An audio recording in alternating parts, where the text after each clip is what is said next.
everyone, welcome back to Webtech Tutorial. In today's video, I'm gonna guide you through how to know your Netflix password after logging into Netflix. So watch the video till the end and don't forget to subscribe to our channel by hitting that subscribe button.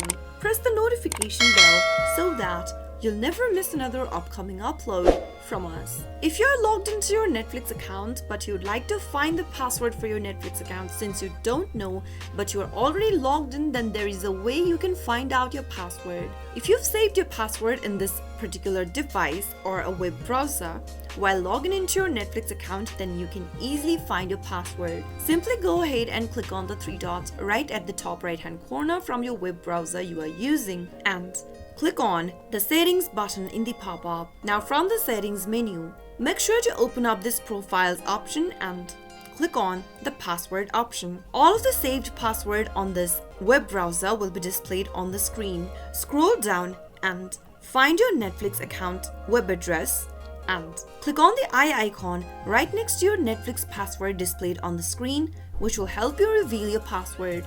You will also need to enter your PIN code for the device if it is asked. So simply go ahead and do that and you'll be able to reveal your Netflix account's password. That is how you'll be able to find out a Netflix account's password after logging into the service. I hope the tutorial was helpful to you. If it was, go ahead and give us a thumbs up. I'll soon be back with more videos like this. Thank you for watching.